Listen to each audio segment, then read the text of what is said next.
This video is documenting the prediction that famous singer-songwriter Paul Simon of Simon and Garfunkel will slip and fall and severely injure his head on October 30th, 2025. And the first news of this is predicted to be reported on October 31st, 2025. And it is predicted that Paul Simon will die on November 5th, 2025. The date that this video was posted proves that this prediction is being made ahead of time, as do these time-stamped emails and forensic notes PDF documents. If you are skeptical for some reason, please email me and I will forward these to you. All right, welcome. This video is predicting that famous singer-songwriter Paul Simon of Simon and Garfunkel will slip and fall and severely injure his head on October 30th, 2025, and it's predicted that the first news of this will be reported on October 31st, 2025, the day after. I wanted to make this video to talk about the prophetic Game 3 of the World Series. It's amazing, and God will confirm that the information I'm about to present is true through the prediction for Paul Simon. Okay, it's relevant to Paul Simon because, for one thing, Paul Simon is known to be an avid baseball fan. But this video isn't about Paul Simon. It's about what God wants to communicate, and then through the prediction, prove that what I'm about to communicate is true. Okay, that's the purpose of the prediction. And I know far better than anyone the reason and purpose for this prediction that is from God. And I'm about to explain some truly profound things. So let's get started. And let's begin with what I wrote here. This Game 3, okay? We're talking about this Game 3 of the World Series this year between the Los Angeles Dodgers and Toronto Blue Jays. This Game 3 tied the record for most innings in a World Series game at 18, which is 6 plus 6 plus 6, which is the number of the Antichrist in Bible prophecy and the mark of the Antichrist. Okay, and this record, and God uses records for signs. So this record, most innings, 18 innings. So if you don't know baseball, a regular game has 9 innings. This 18-inning game was essentially 2 games. Okay, and if the score is tied at the end of 9 innings, at the end of a normal 9-inning game, the game goes into extra innings until one team takes the lead and wins the game, and then the game stops. So in other words, the game continued to be tied all the way up until the 18th inning. Okay? And so this is very interesting because the last time this happened, the other record-setting game that went to 18 innings was also a Game 3. Okay? And it was exactly 7 years ago. Well, it was in 2018. It wasn't the exact date. Well, then again, wait a second. Maybe it was. It was within one day of an exact 7 years. But regardless, it is 7 years in terms of prophecy here because it's Game 3 to Game 3. And also, this is extremely relevant because in the most central prophecy in the Bible, a period of 7 years is symbolic of the end times and the period of the Antichrist. And it is only symbolic for those that don't know that yet, which is like pretty much everyone, I think, that's interested in prophecy. Everyone still thinks that it's an exact 7 years. But when this prediction comes to pass, it'll prove that this is God's true big picture of signs, patterns, and connections, which is only being explained on this channel. And it overwhelmingly proves that this 7 years, and also, by the way, the 1,260 days, for those who know what I'm talking about, is only symbolic. Okay?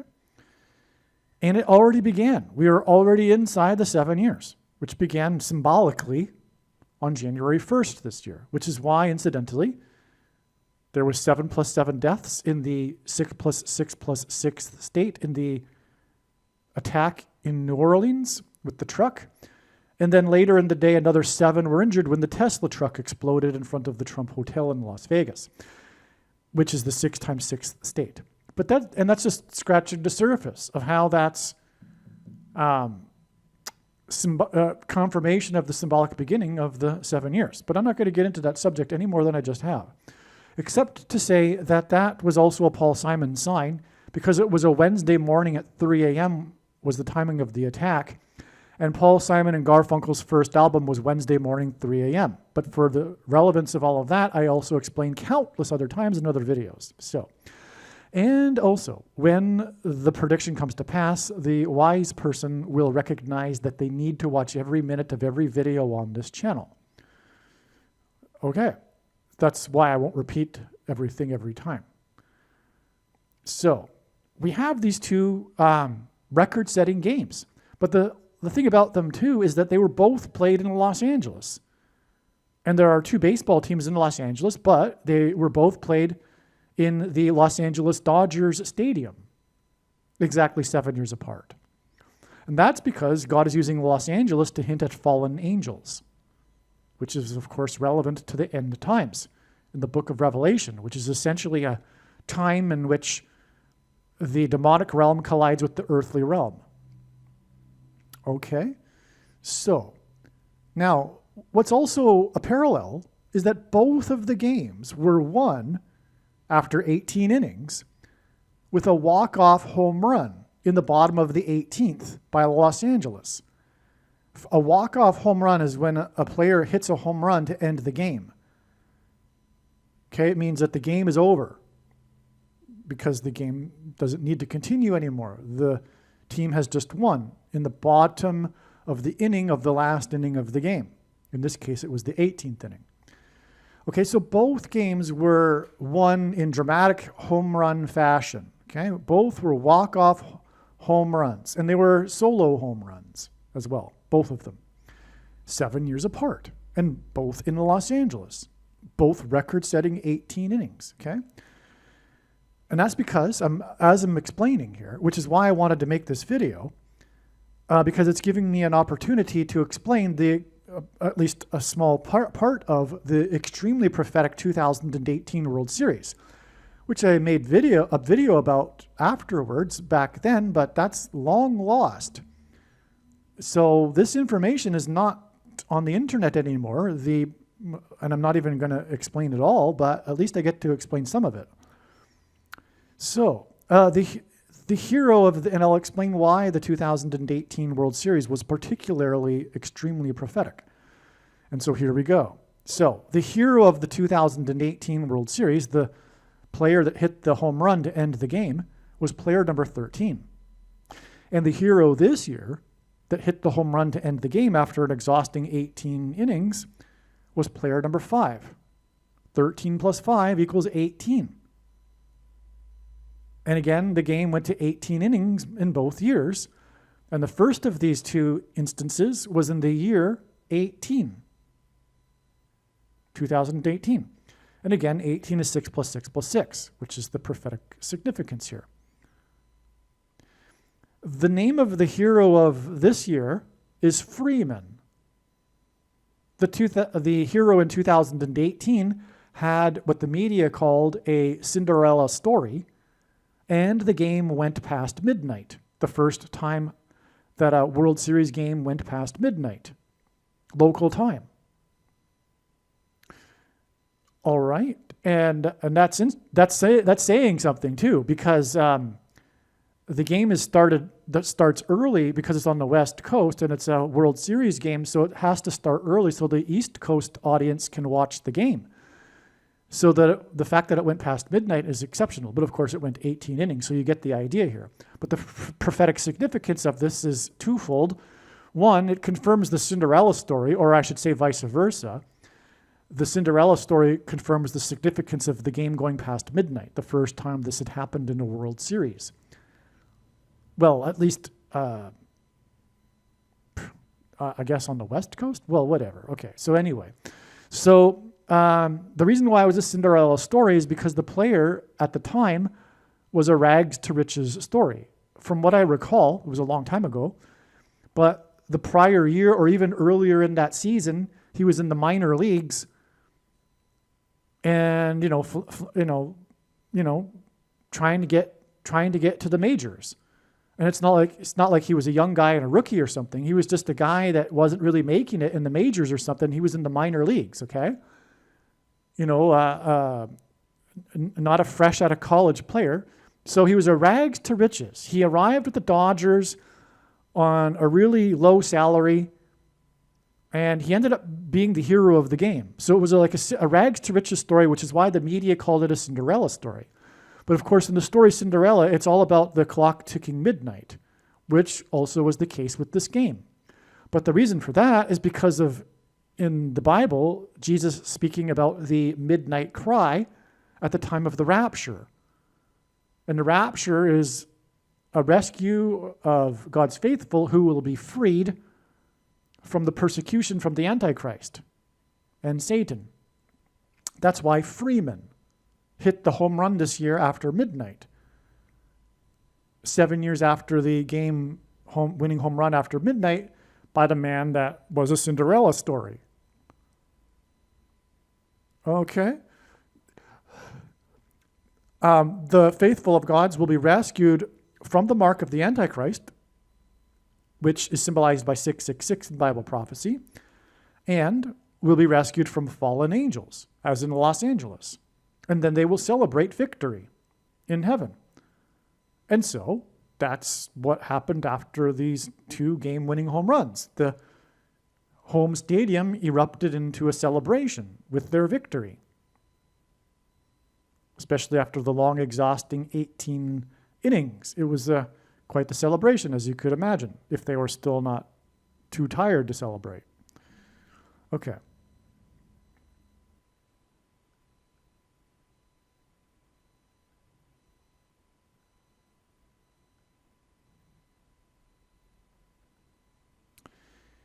The hero of the game in the 18-inning game in the year 18 was number 13.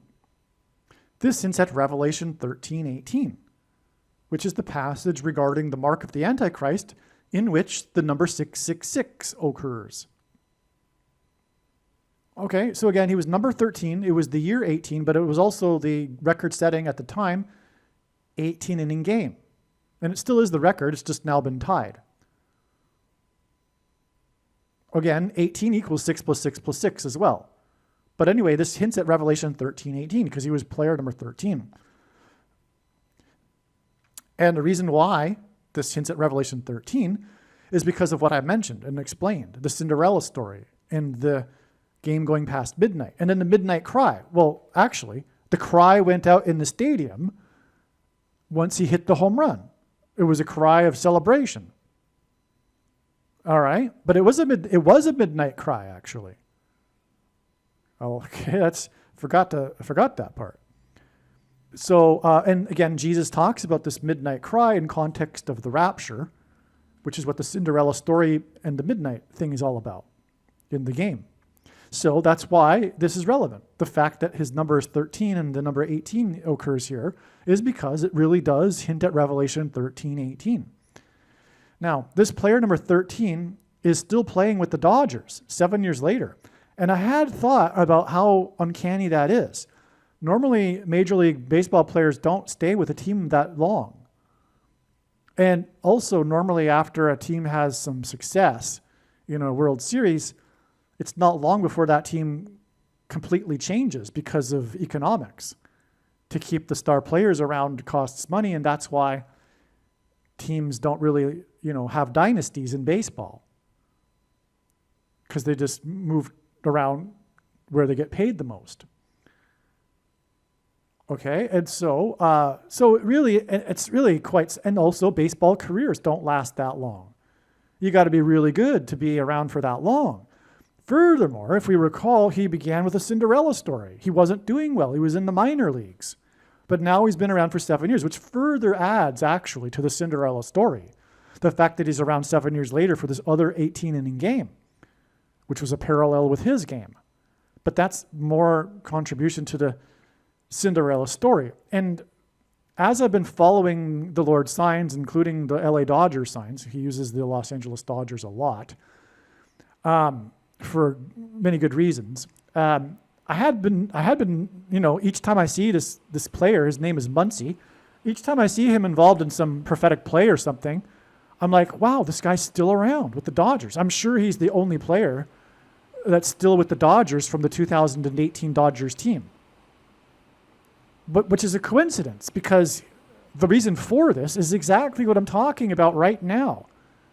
This parallel with him 7 years earlier, with the same scenario. And to highlight it even further, God has included the same player to be sticking around the whole time. So that's quite something. I'm sure, I haven't thoroughly gone through all of the media stories, but I'm sure they mentioned this. I'm sure of it. That, this guy was the guy that won it the other time in Los Angeles after 18 innings, and he still plays for the Dodgers. So it's a big part of the story, okay? And anyway, as I wrote, he is part of the story in Game 3 this year because he played in the other 18-inning World Series game. Okay, now I'm going to get into something very interesting here. Now, before the 18th inning, or during the top of the 18th, I had a feeling it would be a repeat of 7 years ago. I saw this coming. Once I realized that the game was going that late, I think, because I'm a little slow, sometimes, it could have been realized a lot earlier, but I'm sure I recognized it by around the 17th inning, that wait a second, this really is going to be a repeat, because you don't really expect it, right? But this really is going to be a repeat of 7 years ago. At the time, I didn't realize it was 7 years, because that's also prophetic. Had I known that, I probably would have recognized it earlier. And maybe around the 14th inning, I could have recognized this, But, yeah, so anyway, I had a feeling before it even happened that this was going to happen.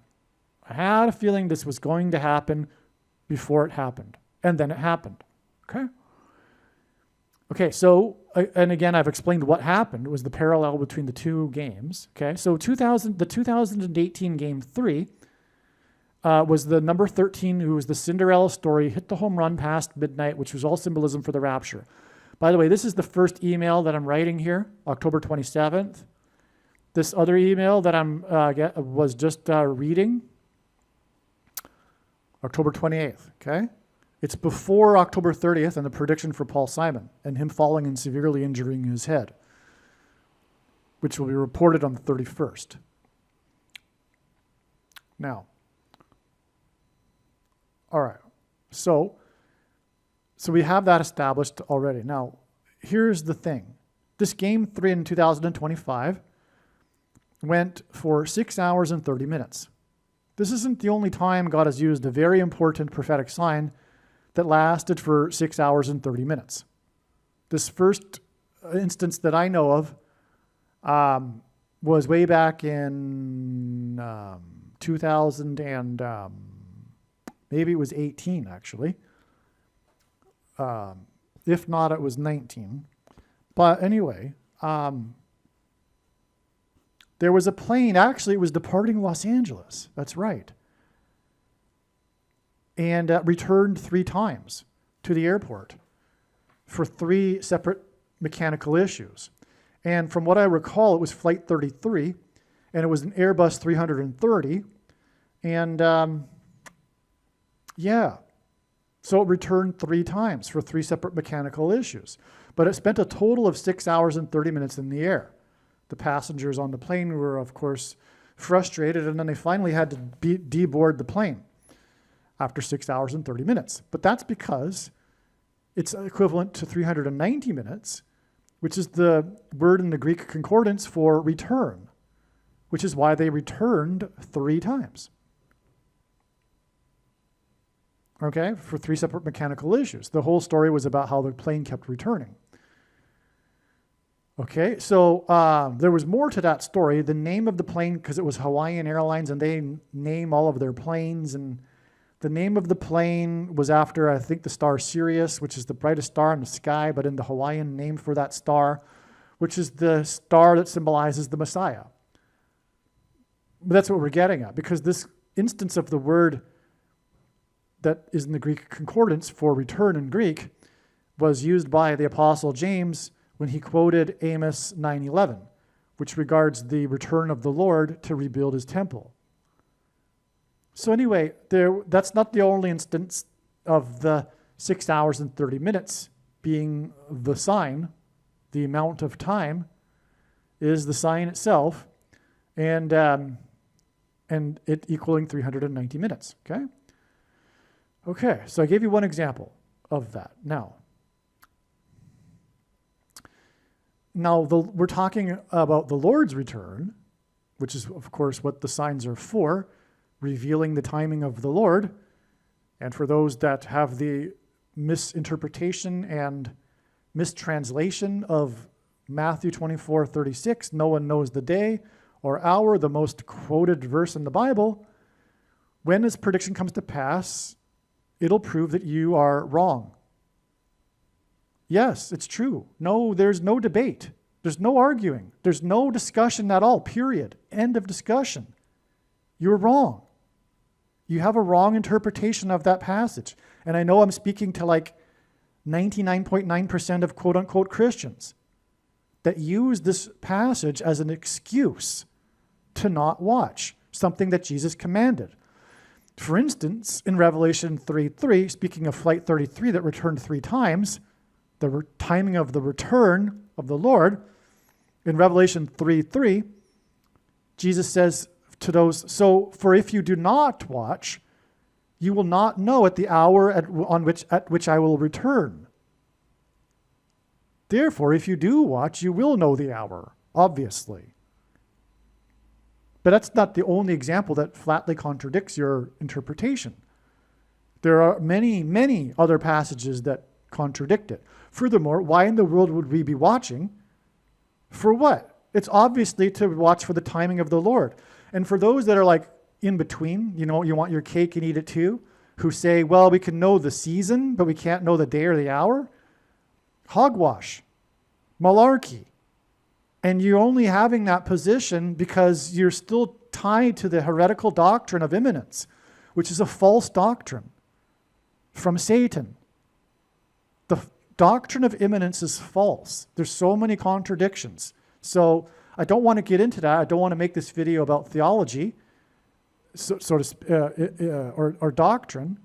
This is not about doctrine, but that's why I'm going to use a hammer on you and be blunt and drive it into you. When the prediction comes to pass, it'll prove what I'm saying is true. And I know far better than anyone the reason and purpose for this prediction that is from God.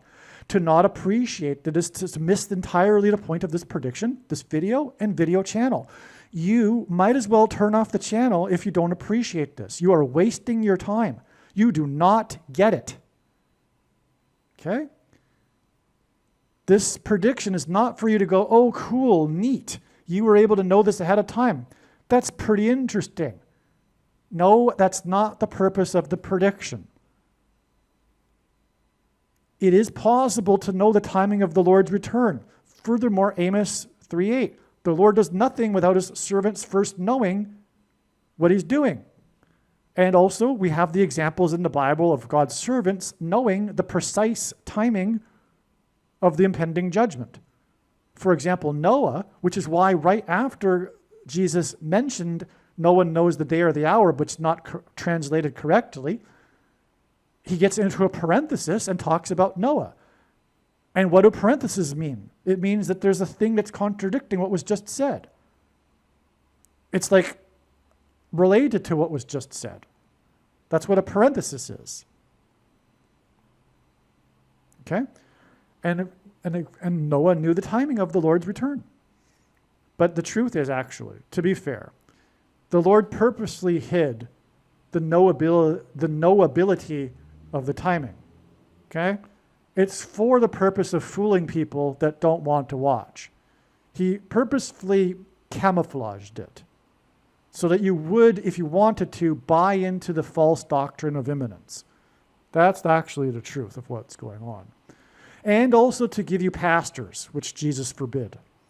Because the master of the house that would not let the thief break in if he knew the timing of the Lord is referring to pastors, because Jesus is the thief.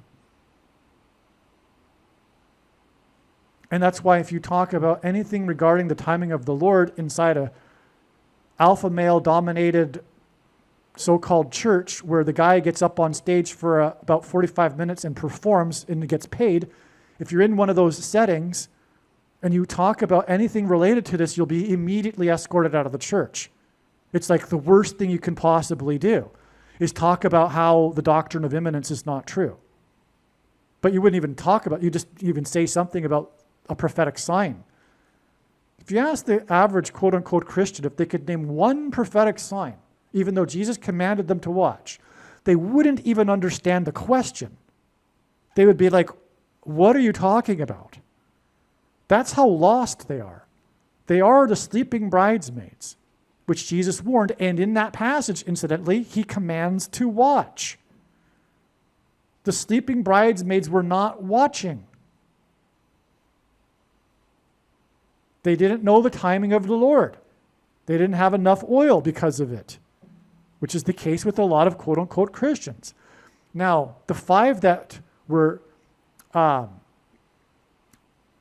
sleeping and did make it, they weren't watching either, but they had enough Holy Spirit, which is symbolized by oil.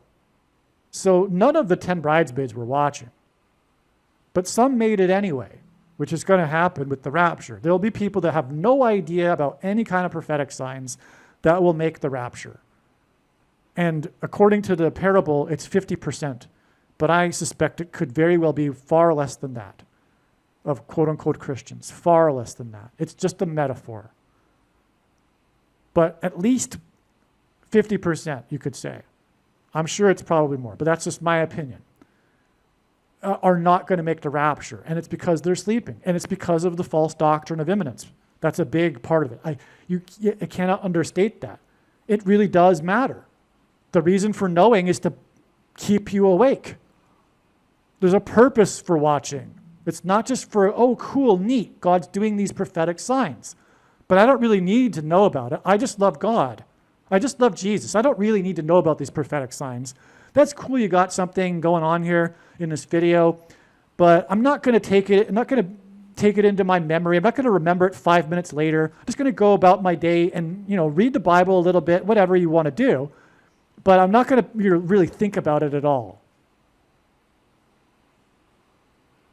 And so because they don't need to, because if no one knows the day or the hour, so it's kind of irrelevant. That's why. It's not relevant. No one knows the day or the hour. There's no real point. What are you going to, in their minds, you're like, what's the point? What's the purpose of this? Okay, cool, you're doing that, but it's not really that productive, is what the pastor would say. But Jesus commanded us to watch. And they're not watching. But he commanded repeatedly to watch. For very good reason. Because the doctrine of imminence is false.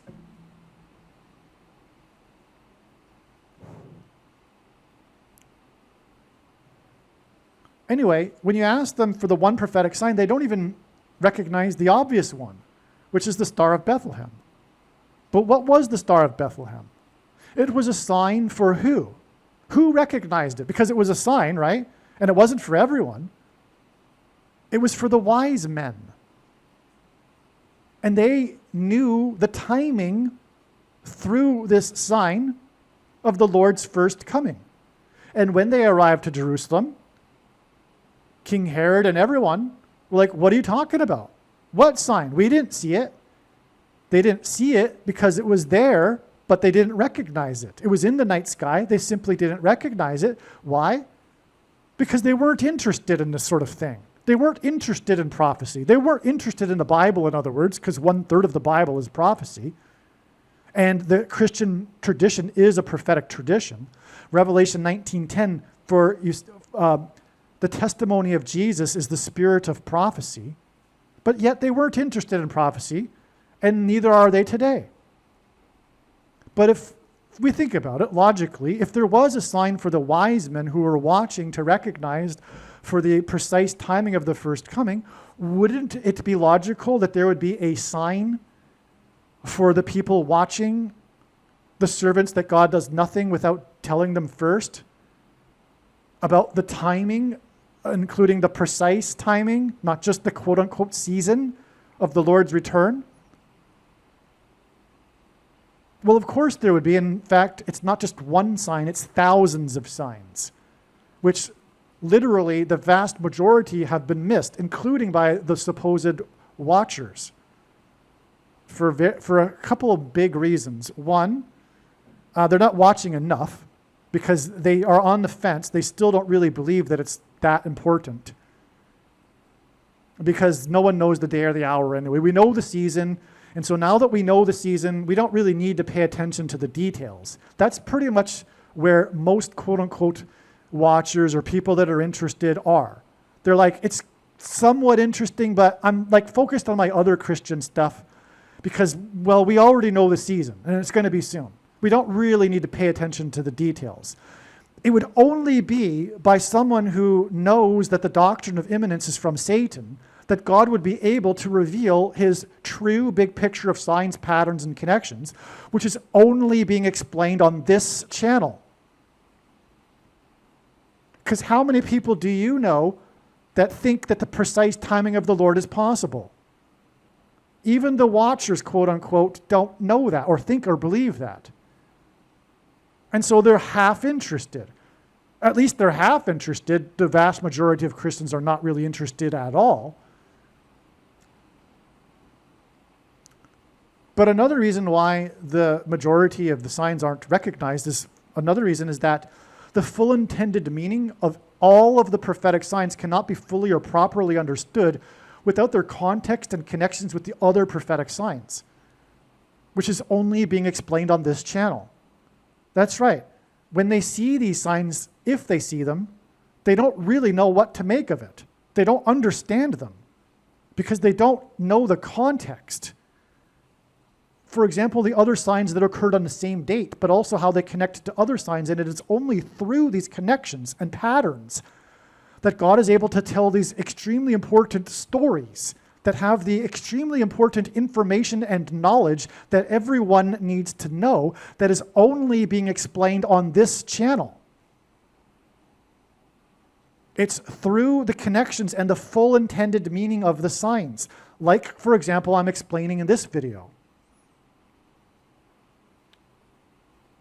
Now, another reason why the other quote-unquote watchers don't really get it, unfortunately, and they have some brilliant things that they discover. I do learn from others. That's not to say that they don't discover things that I wouldn't have discovered. But the reason why they don't really get it, though, and miss the vast majority of the signs, another reason, is that for whatever reason, the vast majority of quote-unquote Christians that are watching or whatever, I shouldn't use the quote-unquote part, but the vast majority of people that are watching, for whatever reason, attribute these signs to Satan. They're not from Satan. They're from God. And if you don't recognize that, well, how in the world are you going to appreciate what God is doing? This is a thing that gets a lot of people. And I find that the people that are misguided on this are generally have the conspiratorial mindset. It's good to recognize that there are conspiracies, and there certainly are, and Satan is behind them, etc. But they go overboard. There's rational reasoning and conspiracy fact. Anyway, I just find that in general, they have an excessive amount of conspiracy theory infused with their Christianity. It's like a mix, because conspiracy theory has become a religion. And so they're like mixing the conspiracy theory religion with Christianity, which is the thing that God hates the most. The mixing of false religion with true religion. It's the thing that the Jews were chastised for repeatedly and then ultimately exiled, for mixing with the pagan religions of their neighbors. Well, in our modern culture, we have what you might call the rise of a new religion, which is this conspiracy theory religion. Some of them are Christians and some of them aren't. And they both are part of this movement, which tells you something that it isn't Christian. But these people are, in general, I find a lot of the watchers, that, especially the ones that attribute the Lord's signs to the devil, are also part of the other false religion of conspiracy theory. How Satanists are behind all of these things. Like, they would actually say, in fact, if they were to try to explain what I'm explaining in this video, they wouldn't be able to. Not these particular signs. But if they were to try to explain something similar, they would attempt in some way to explain, to say, purport that they're the result of Satan and Satanists. They would say, for example, all sports are rigged, and the guy that hit the winning home run was part of the Satanist conspiracy, etc. I mean, it's just ridiculous, which is why they're not able to watch properly, and God can't use these people. So the guy that God is going to reveal his true big picture of signs, patterns, and connections to, one, doesn't subscribe to the false heretical doctrine of imminence, and is not the extreme conspiracy theorist. Otherwise, those other people can't be used. They're used for useful things. Don't get me wrong. I've learned some things from other people, the ones that are, for example, like excessively into conspiracy theory and attribute God's signs to Satan. But there's no way that they're really going to get the big picture and understand things. And that's why what's being explained is only, the big picture of signs anyway, is only being explained on this channel. All right, so I got off subject, but I got that out there.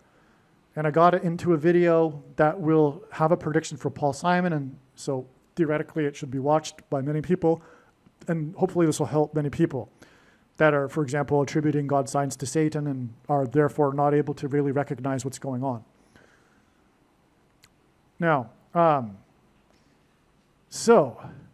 what we had here again was this 390-minute game, okay? I mean, it wasn't exactly 6 hours and 30 minutes, but media articles did say it was 6 hours and 30 minutes. It was actually, from what I read, 6 hours and 39 minutes. But that's enough to make it 6 hours and 30 minutes, okay? Now, the reason why all this is important is because of this, speaking of the timing of the Lord, the age of fishing for men, which began with 13 disciples, 12 plus Jesus. I know there were more, but this is just symbolism, okay, for God's purposes. So there was 13, which began symbolically the beginning of the age of fishing for men. Now, Jesus' last miracle, in which 153 fish were caught in the net, was symbolic of the end of the age of fishing for men. Just for example, the text says that the fish were caught, I think it was 200 cubits from shore, which was symbolic of the 2,000 years, which is itself only symbolism. Okay? And it was his last miracle, so it symbolizes the end of the age of fishing for men. It was 153, one of 3 unusually specific numbers in the Bible. This number is very prophetic. I could talk, probably 10 to 20 minutes about this number. But anyway, 13 times 153, in other words, the beginning of the age times the end of the age of fishing for men, gives us 1989. That's why in 1989, I'm jumping ahead now, in Game 3, we had the extremely prophetic World Series earthquake, when, by coincidence, the 2 teams in the San Francisco Bay Area, from cities that are connected with a bridge, were present when this earthquake hit right at the beginning of the game, right at the beginning of the broadcast, which in itself was prophetic. I've made lots of videos about all of this. It's extremely important. When James Earl Jones read a poem about baseball being a homecoming by the recently deceased commissioner of baseball, who and on and on, okay?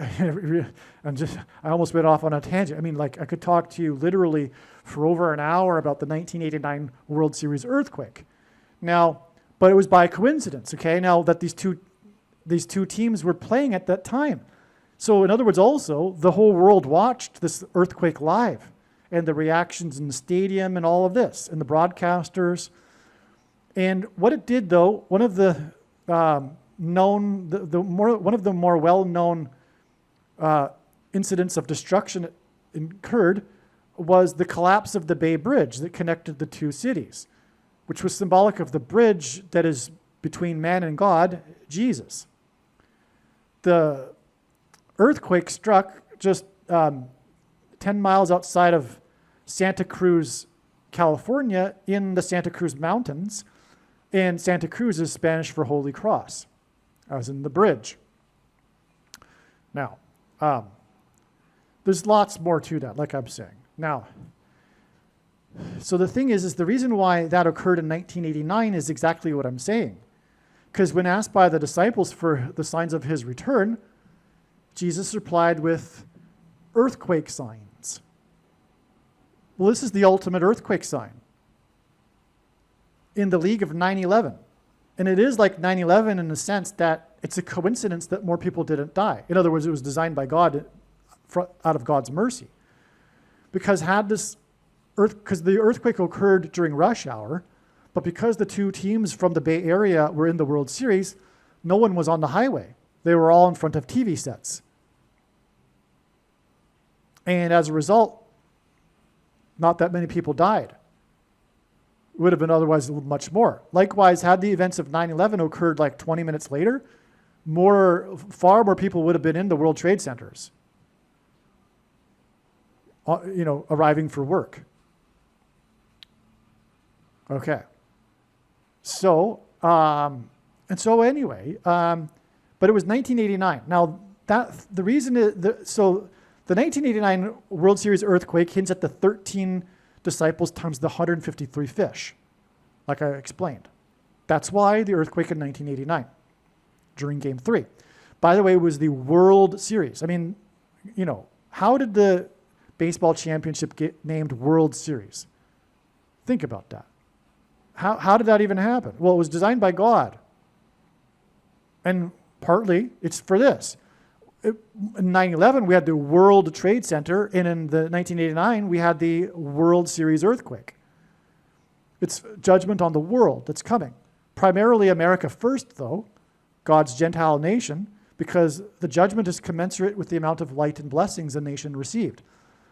And so in order of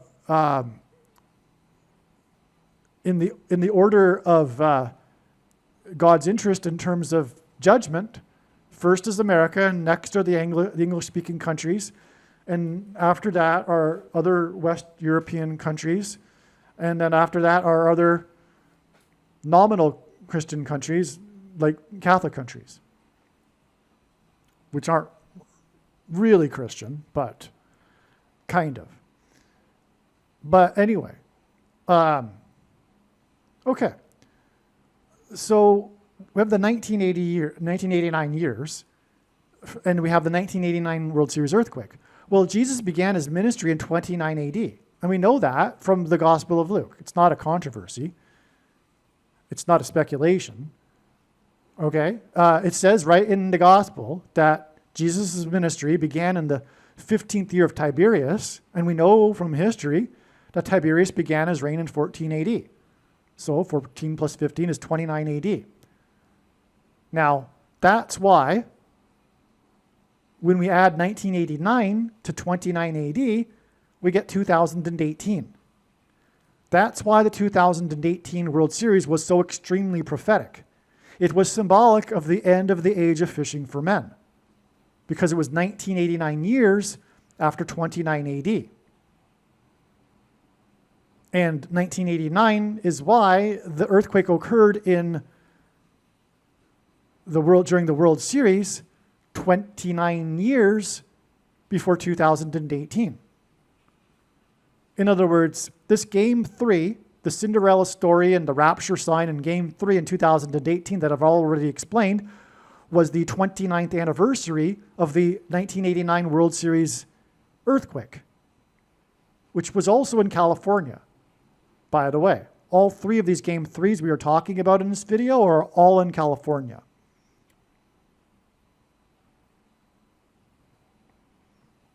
Now,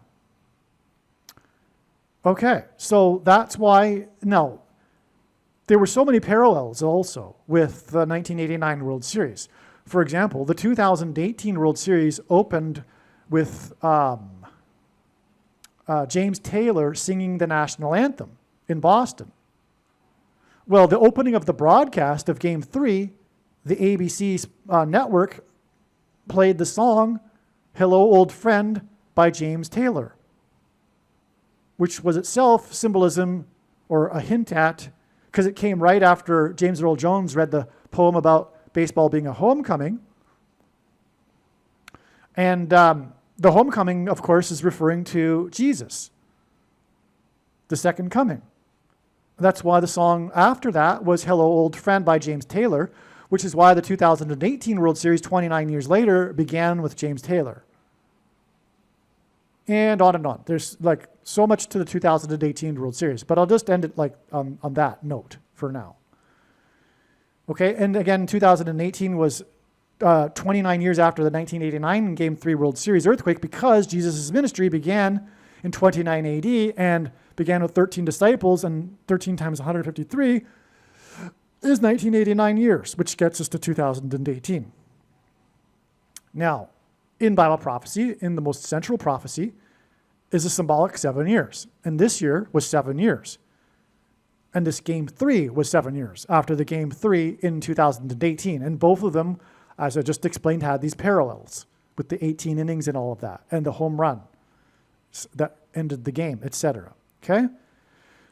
All right, now, so the 1989 Game 3 was also exactly 36 years before this Game 3 in 2025. The number 36 hints at 666, the number of the Antichrist. The 7 years period symbolizes the Antichrist, but also this 36 years period symbolizes the Antichrist, because 36 hints at 3 sixes, but it's also 6 times 6, and also 2 times 18, which is 6 plus 6 plus 6. And also the 36th triangular number, which in a triangle of numbers, the last number in the 36th row is 666. And 1 plus 2 plus 3 plus 4 all the way up to 36 equals 666. Okay, and so that's why we have this 666 years connection between these two Game 3s. The one with the World Series earthquake, which by the way was in San Francisco, because the first of the two Antichrists is Pope Francis. But this other one at the other end was won by Freeman, which hints at the rapture and rescue and the freeing of God's faithful from the mark and persecution from the Antichrist, the Pope.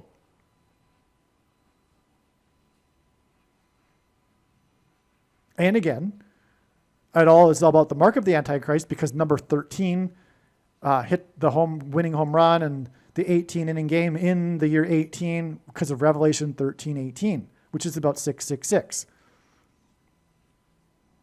Because that's where the number occurs, Revelation 13:18. By the way, it says to calculate the number of the man. Well, how do you calculate the number of the man? Well, through his name. And it also says, the prophecy says, it's for those who are wise. And therefore, those who are unwise will not be able to get this. But those who are wise will find it very simple and straightforward and obvious. The title of the Pope in the medieval days, including on a very famous, well-known decree that began the Catholic Church, a significant one regarding the Catholic Church, the Pope's title, and it's on his staff and his crown, Vicarius Filii Dei, which is Latin for Vicar of the Son of God, because the Pope claims to be the representative of God, which is blasphemy. But the Vicar of the Son of God in Latin, Vicarius Filii Dei, is in Roman letters. Well, we use the Roman alphabet. English uses the Roman alphabet. But this is in Latin, in other words, the Roman language. And in and vicarious filii Dei is equal to, in Roman numerals, which are letters, 666, 666. That's what the equivalent numeric value of vicarious filii Dei adds up to. Now, the reason why the wise don't get this, or the unwise don't get this, or they'll say, oh, that's interesting, and I always thought maybe, that there was something with the Catholic Church, and maybe the Pope could be the Antichrist. They're still not wise enough to get it. But the wise will get it because the wise understand that the Pope was always going to be the Antichrist. Not only is it clear from Old Testament prophecy, for example, Daniel chapter 9, the prince who is to come is of the people who would come and destroy the city and the sanctuary. Well, who destroyed the city and the sanctuary? The Romans. And the first emperor was the first pope. The first pope was an emperor. And, but anyway, there wouldn't have been a Protestant Reformation without the knowledge that the Pope is the Antichrist. But we've lost that wisdom, and today people are unwise. And they don't recognize that Catholicism, I'm talking about other non-Catholics, they don't recognize that Catholicism isn't Christianity. It's not a legitimate denomination of Christianity. It's man-made religion on top of the Bible, the thing that God hates the most.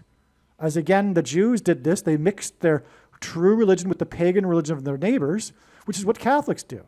Because when Rome converted in 313 AD, which is why, by the way, Pope Francis was elected on the date 313 in the year 13, when Rome converted, it didn't do away with its pagan traditions. It just repackaged them to make it look like Christianity. And for example, the worship of the fertility goddess, Ishtar, Aphrodite, Isis, it goes back to Babylon, the home of pagan religion, which is, by the way, why Peter, in his writing in the epistle, in the Bible, referred to Rome as Babylon. And Peter was never in Rome. There's no evidence for that. It's ridiculous. He wasn't in Rome, but he also referred to Rome as Babylon in a derogatory way. And so, okay, so that's enough of that. But I had to, I guess, mention that because we are talking about the San Francisco Bay earthquake, the World Series earthquake. And we are talking about the 666 from Revelation 13:18, which is about the number of the man, and that's what his number is. I'll just give you a little image to help you see that. 1 second. Okay, so you can see here the Pope's title that's on his crown and his staff. The staff, by the way, it's another carryover of pagan religion, because the priests of Dagon had the same morbid, crooked staff that the Pope has, and on and on. So vicarious filii Dei, okay, 666 is what it equals to. Actually, I may have confused the staff with the mitre hat. The vicarious filii Dei title is on the hat, which also is from the priests of Dagon. Because when you look at the weird-looking Pope hat, if you look at it from the side, it's a fish head, and it's even got the two tails from the back. That's the fish tails, but the side of the hat is a fish head, because the pagans back in the day worshipped the fish god Dagon. Why did they worship the fish god, by the way? Well, that's related to how they worshipped fertility, and vaginas are in the shape of a fish. So there's this other coincidence involving this game. The coincidence is the famous country music singer Brad Paisley performed the national anthem before the game, which, by the way, does hint at the coincidence of James Taylor back in the 2018 World Series that I already explained. But anyway, we have Brad Paisley doing the national anthem before the beginning of this Game 3. And as the news articles point out, Brad Paisley has done this performance of the national anthem prior to 4 Los Angeles Dodgers World Series games. Okay? In each case, the game went into extra innings, including the one 7 years earlier when it went to 18 innings. Not only was the player number 13 involved in both of these games 7 years apart, these two 18-inning games in the World Series, the record setting, but Brad Paisley, in both cases, sang the national anthem before the game. But he also did it 2 other times, and in both of those other cases, the games also went into extra innings. And by the way, it's not common for a game to go into extra innings. The game has to be tied after 9 innings, and that's not common. But that's why it's a huge coincidence here. And as far as I know, I think the articles mentioned that these are the only times, and no, I'm sure of it. These are the only times that Brad Paisley has performed prior to a World Series game. And in each case, the game went into extra innings. Okay, so now the article talks about the luck of Brad Paisley. It's just that you have to wait. You have to wait a long time for the game to end, but when Paisley sings, the Dodgers are more likely to win. And that's because 3 out of the 4 times the Dodgers won. This is pointing to Paul Simon. This is amazing. Because as I've explained countless other times in other videos, Paul Simon is pointing to the Hebrew idiom, or rather, Paul Simon as a prophetic sign, is pointing to the Hebrew idiom in the book of Amos for 3 transgressions and for 4, which means the tolerable limit of transgressions has been exceeded, and now judgment and destruction are unavoidable, which is what Paul Simon's death will symbolize. Okay, Paul Simon began the period of grace and opportunity to repent and turn back to God after the warning on 9/11, and he opened the broadcast, as in the opening of the game by Brad Paisley. Simon opened the broadcast, that just came to me, but that's also extremely relevant here, of the Saturday Night Live broadcast right after 9/11, 4 days after 9/11. His 4th album with Garfunkel is Bookends. It contains the hit song America, and Paul Simon's death will be the other bookend to the period that America was given after the warning of judgment and destruction. Since that time, America hasn't returned to God. It has raced exponentially even further away. Okay, and so now, that's amazing because, Paul Simon opened the broadcast. That's why Brad Paisley opened the World Series game. And 3 out of the 4 times for 3 transgressions and for 4. Now, how does Paul Simon point to 3 transgressions and for 4? This Hebrew idiom. Well, he's Jewish, but also his first album with Garfunkel is Wednesday Morning, 3 a.m. That's the title of the album. That album contains Sound of Silence. And in Revelation 8:1, a sound of silence is observed in heaven before the 7 trumpets of judgment on the world, which is why Paul Simon's most recent album is 7 Psalms and is hit late in the evening, a name in which also hints at the late hour for repenting and coming back to God, heavily uses trumpets and is known for doing so. And so the judgment begins, in other words, after Simon's death, because it will point to Revelation 8:1, because of his song Sound of Silence that launched his career. That's followed in Bible prophecy by the judgments for 3 transgressions and for 4. So the album for 3 transgressions and for 4 hints at 3 and 4 because Wednesday is the 4th day of the week.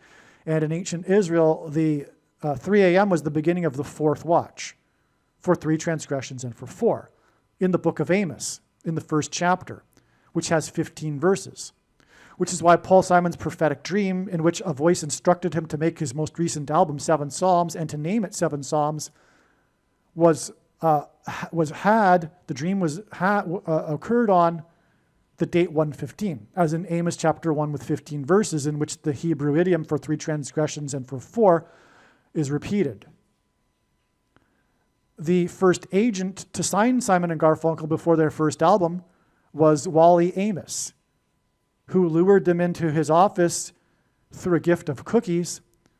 And then Wally Amos went on to found the biggest cookie company in history, Famous Amos Cookies, which is assigned by God to confirm the significance of Wally Amos, or Famous Amos, which points to the famous prophet Amos. And the first chapter, in which the Hebrew idiom is repeated, which is why the first album for Wednesday morning, 3 a.m. So, we have this Paisley opening of the game, which points to Simon opening the broadcast of Saturday Night Live 4 days after 9/11. And this Paisley game, Game 3, is 4 days before it's predicted that news will be reported of Simon's fall and severe injury of his head. That's for 3 transgressions and for 4. Game 3.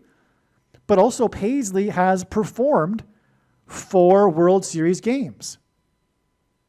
And like I said, the Dodgers won 3 of them. So Paisley, this was his 4th World Series game that he performed at, is 4 days before the death of the news of Paul Simon's fall. Now, it's predicted that Paul Simon will actually fall 3 days later on the 30th, but the news will be reported on the 31st. That's why the LA Dodgers won 3 of the 4 games. When we add the 3, we get to October 30th. Because the game and the singing of Paisley was on the 27th. Now, lastly here, Paisley and Simon connect to each other. They've both praised each other's work. Both are very famous and have long, prestigious careers in their music. But they also perform together for this amazing thing that makes it a prophecy. It's the annual charity event called All for the Hall. And that's because Paul Simon is being used, as you know by now if you watched any other videos, for the mansion symbolism. He sang about the Graceland Mansion, his best-selling solo album, Graceland, and the song Graceland points to Elvis's mansion, which ultimately points to the mansion in which will dwell the Antichrist, the White House mansion, and also points to the hall, the ballroom, in the movie The Shining, because Paul Simon famously dated Shelley Duvall, whom he met on the movie set while filming the movie Annie Hall. And Diane Keaton, the star of the movie, her maiden name is Hall, which is where Woody Allen got the name Annie Hall from. But Simon famously broke up with Shelley Duvall, which also rhymes with Hall, at the airport before she got onto a plane to the UK to film the movie The Shining, which is about a demonically possessed large hotel, as in mansion symbolism, and is also specifically about a strange, demonically possessed ballroom, as in a hall. Now, there are these coincidences in the movie The Shining that are from God, not from Kubrick. Those that don't know God and don't think that God would do these things, etc., don't know how to properly understand what I'm about to talk about. Because there are a lot of people that are familiar with this coincidence, which is that the number 42 is contained within the movie. For example, in the movie, the boy Danny and the mother, Shelley Duvall, are watching a movie called Summer of 42, which was a big movie in 1971 that was nominated for 4 Academy Awards. The reason for why I emphasize 4 is because the demons will cross over into the earthly realm as described in the book of Revelation chapter 9, once the door is opened with the key. And Paul Simon was born in 41, and The word key is equal to 41 in simple English gematria, and he's the GOAT, greatest of all time of pop music composition, which uses keys, music keys. And the fourth letter of the Hebrew alphabet is also a symbol for a door. That's why the number 4 with Paul Simon signs. That's why he performed 4 days after 9/11, because of Revelation 9/11 that symbolizes the demons coming through the door. Okay? Now,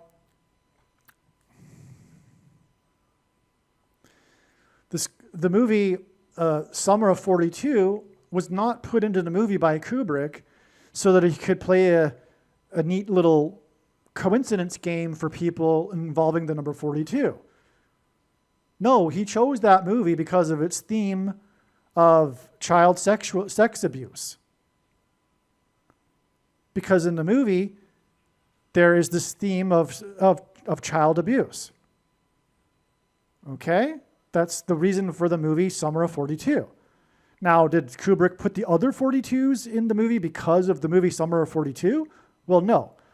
For example, in the movie, the boy Danny, who watches the movie Summer of 42, wears a shirt with number 42 on his sleeves.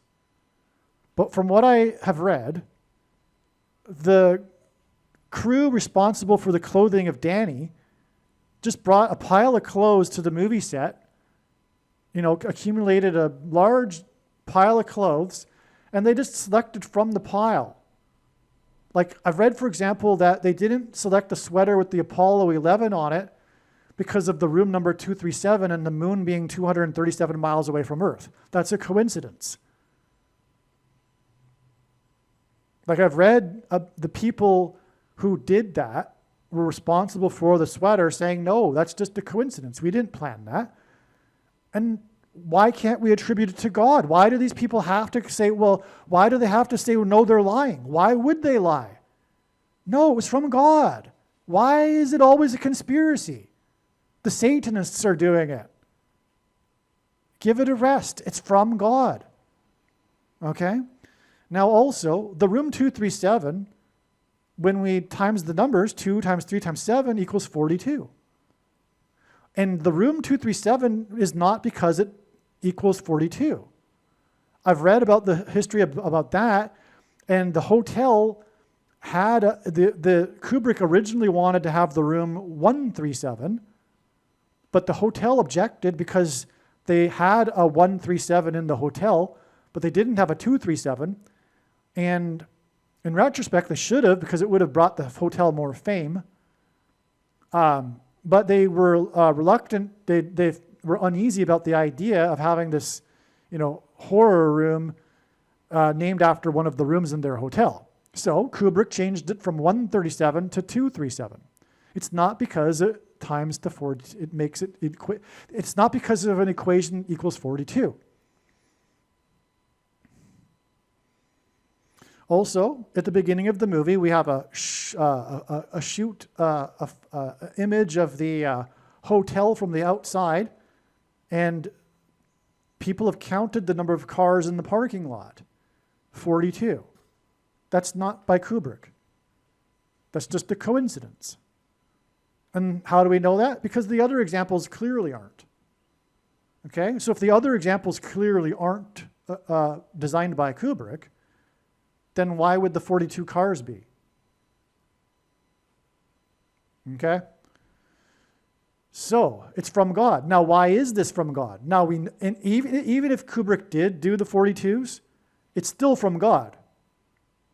It's not necessary. I mean, God could have used Kubrick to play a little game with 42, but that's not what happened. God made it even more spectacular than that by not including Kubrick in on it. But even if Kubrick was in on it, doesn't change anything. Just makes it a little bit less spectacular.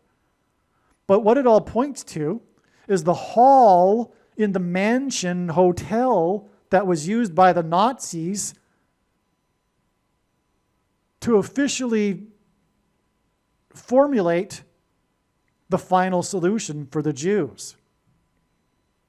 The bloody murder, as in Red Rum in the movie The Shining. Another thing from God.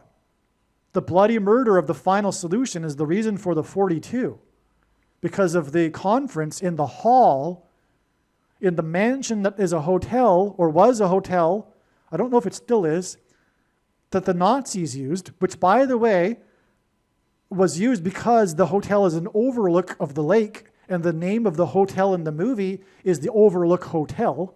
Another coincidence by God to point to the Holocaust and the final solution of the Jews. But what's that all about? Well, that's in itself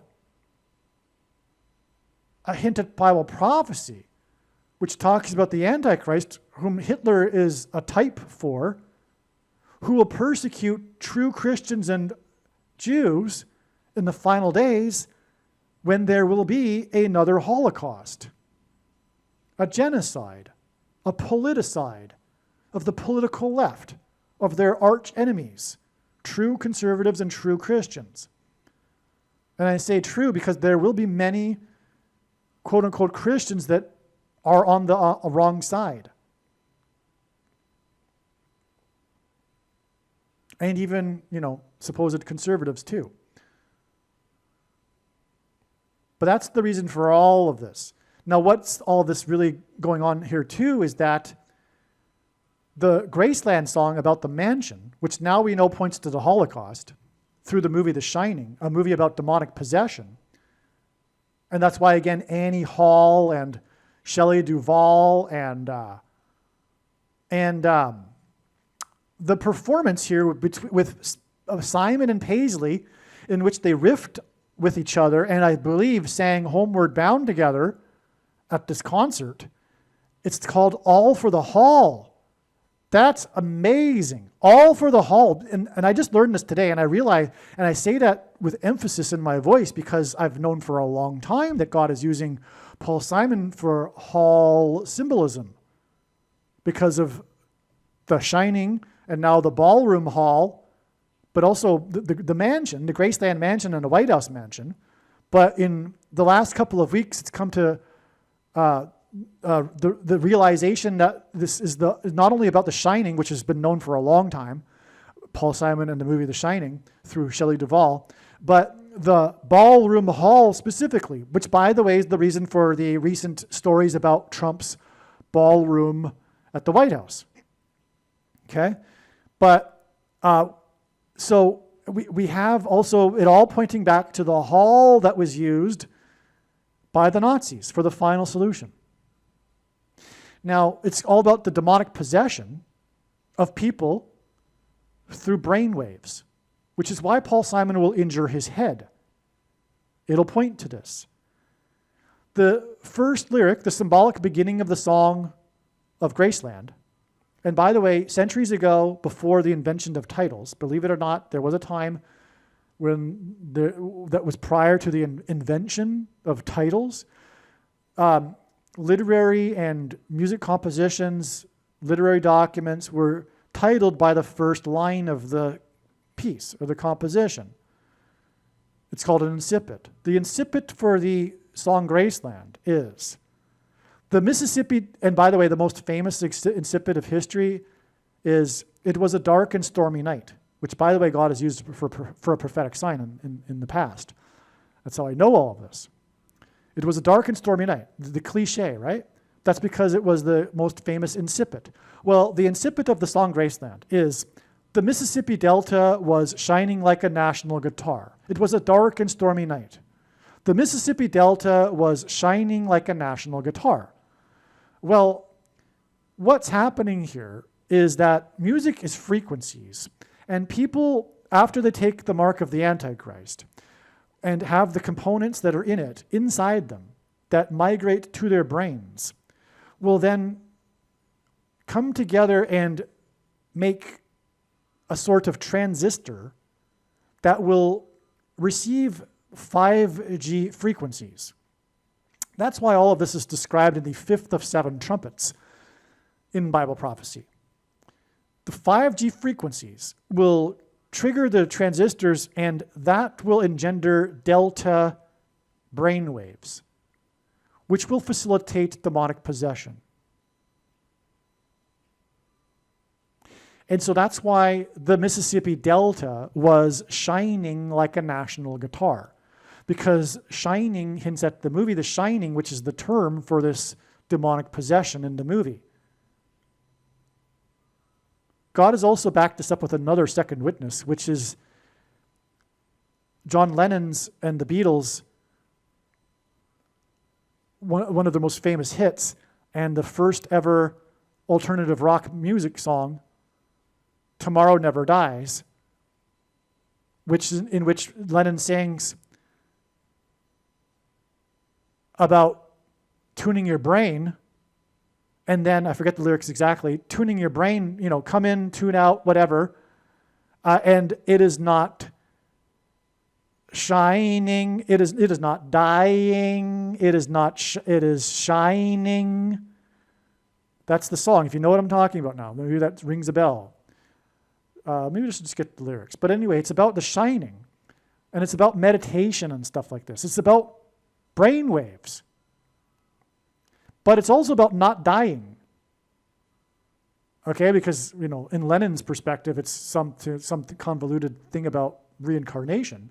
But what it is a prophecy. Because what's going to happen is the demons pretending to be aliens will promote the mark of the Antichrist, the SHOT, and promise immortality for those who take it. And then they will become demonically possessed. They will try to reach immortality without God. It'll be the same lie as the first lie ever told in the Garden of Eden to Eve when the serpent said, "You shall surely not die." Well, the final big lie of the age is the same as the first. Okay, now, so that's what's going on here, and yeah, I think we've covered it all here. That's why Paisley and Paul Simon performed together at the All for the Hall thing, which ties them together, which makes Paisley's performance at the baseball game relevant to the prediction for Paul Simon, who was a baseball fan 4 days later and 3 days later, because Paisley sang three times when the LA Dodgers won. So 3 and 4 days for 3 transgressions and for 4. Wednesday morning, 3 a.m. Sound of Silence, Paul Simon. The bookend, his death being the bookend, which by the way is predicted for November 5th, the bookend to the warning of judgment to America, hence the album Bookends that contains the song America.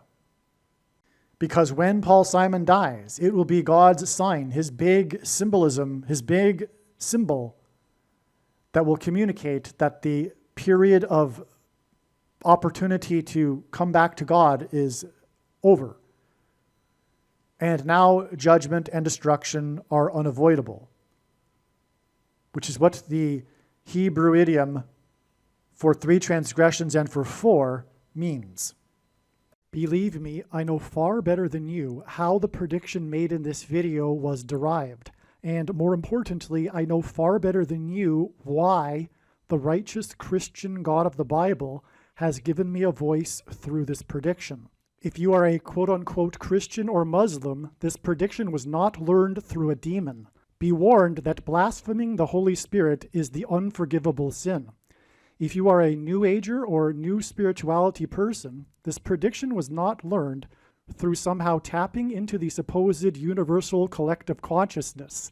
If you are a conspiracy theorist, this prediction was not learned through figuring out a supposed code that the Illuminati and Satanists are using. This prediction was learned through the Bible and through watching carefully the Lord's prophetic signs, which Jesus commanded all Christians to do. Besides proving that Jesus Christ is the Lord, the reason why God has given me a voice through this prediction is to prove that the controversial things that I am saying in the videos on this channel are the truth. Therefore, a wise person will want to watch all of the videos on this channel. What I will also do is create a video or two that summarizes some of the controversial things that the Lord will prove to be true when the prediction being made in this video comes to pass. I will leave links to these must-watch videos in the description box below this video. Again, the purpose of this prediction, that is from God, is to prove these things that I will talk about. And therefore, it would be foolish to not watch the videos that I will leave links for in the description box below this video. Aliens and UFOs are demons masquerading as aliens and UFOs. Most people's spiritual experiences are demonic deception, especially if they are not a true follower of Christ. In the last days, many people who claim to be a follower of Christ will have spiritual experiences that are in reality demonic. God became a man and died a horrible death at the hand of the ruler of this world, Satan, and then defeated death for you, so that you too can overcome death, which is the price that must be paid for sin. It is time to repent, which means to change one's ways and turn to God and become a disciple of Jesus. Do not listen to or follow the example of most quote-unquote Christians. Instead, follow the teachings of Jesus, which most quote-unquote Christians ignore. Like Jesus, you must surrender your life. Put nothing ahead of Jesus, your Lord. Like Jesus, you must lay down your life so that you may live. As Jesus said, one must die first, like a kernel of wheat going into the ground, in order to then grow and produce fruit. And like Jesus said, one must produce fruit, or else like a branch or a tree not producing fruit, they will be thrown into the fire. Jesus was speaking to quote-unquote Christians when he said this. One must die the self in order to be born again. And like Jesus said, one must be born again to enter the kingdom. Like Jesus, you must sacrifice your life for the sake of the coming kingdom. It means to do work that involves some form of sacrifice and risk. To have faith does not mean to intellectually agree. You need to demonstrate your faith through taking action. To have faith means to trust in God's promises. Taking action demonstrates trust and fear of the Lord. The primary reason that the wrath of God is coming upon America is quote-unquote Christians that do not get what I have just explained. The only reason a Christian is alive is in order to help other people become Christians and make it to the kingdom. Do not be deceived by those on the political left claiming to be quote-unquote Christians. There is no such thing as a Christian on today's political progressive left. Jesus said, "Do not think I have come to abolish or change any bit of the law or the prophets of the Old Testament Bible." In other words, the God of the Old Testament Bible is the exact same God of the New Testament Bible. It is essential that you learn about the God of the Bible and his ways.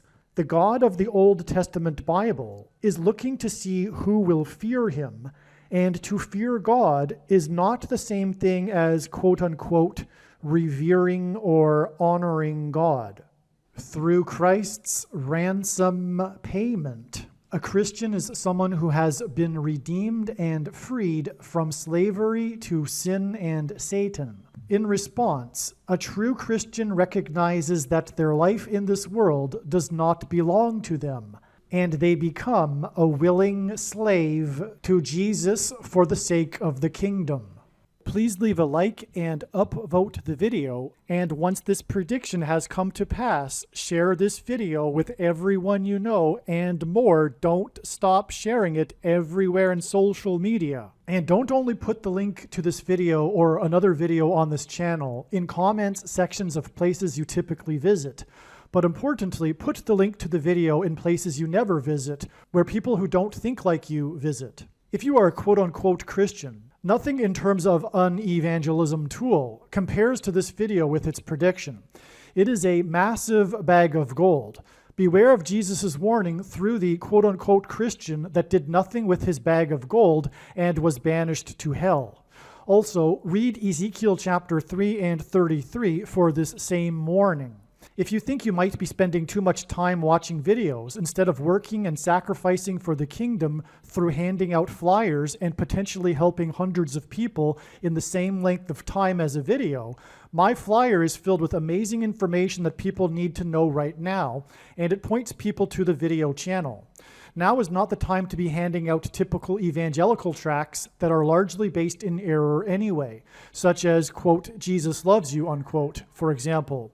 You can hand out the flyer on busy street corners, put them on car windshields in busy parking lots, and put them in mailboxes. Just send the file to your local print shop.